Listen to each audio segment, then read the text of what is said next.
कहा जाता है कि कुछ जगह ही केवल जमीन नहीं होती, वहां किसी शक्ति का वास होता है। गांव वाले उसे डाकिनी कहते थे।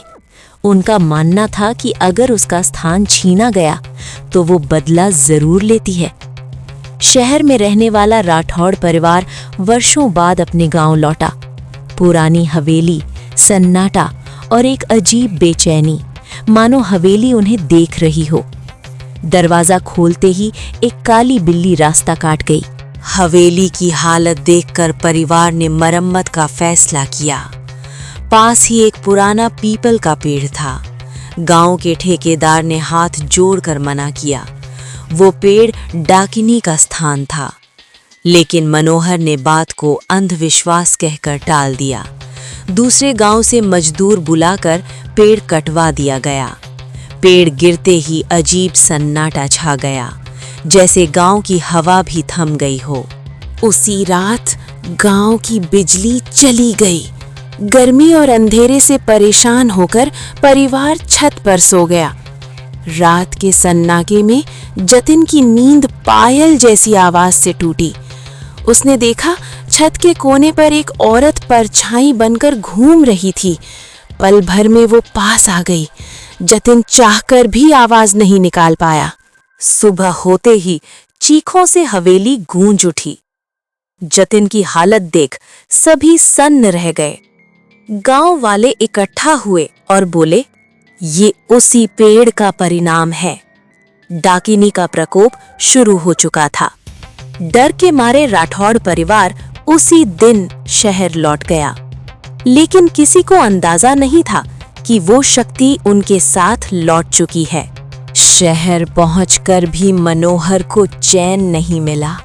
रास्ते में उसे बार बार जलता हुआ चेहरा दिखाई देता रहा। घर में रात को अजीब आवाजें आने लगीं। मनोहर अपराध बोध से टूट चुका था। उसी रात खिड़की पर दस्तक हुई। सुबह जब दरवाजा खोला गया तो घर का माहौल हमेशा के लिए बदल चुका था। अब घर में सिर्फ माँ राधा और बेटी साधना बची थी। डर और सदमे में दोनों एक तांत्रिक बाबा के पास गईं। बाबा ने घर को सुरक्षित करने के लिए विशेष उपाय किए और चेतावनी दी, रात में किसी भी हालत में बाहर मत जाना। कुछ दिनों तक सब शांत रहा, लेकिन अमावस्या की रात आने वाली थी। अमावस्या की रात थी, घना अंधेरा था।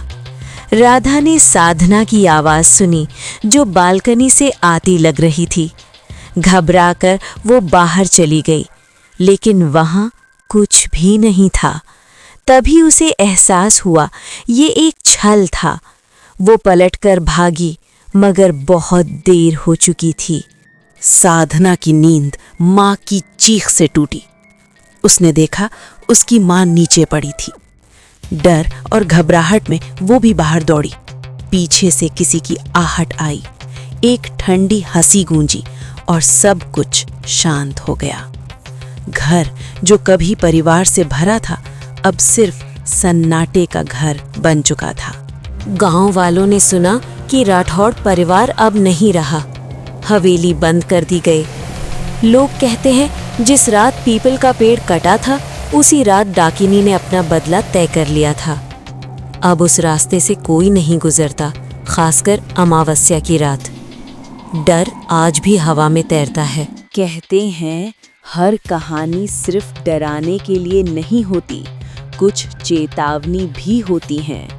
जो शक्तियाँ प्रकृति से जुड़ी होती हैं, उन्हें हल्के में नहीं लेना चाहिए। अंधविश्वास और विश्वास के बीच की रेखा बहुत पतली होती है। राठौड़ परिवार की कहानी यही सिखाती है, हर पुरानी बात झूठ नहीं होती, कुछ सच बहुत खतरनाक होते हैं।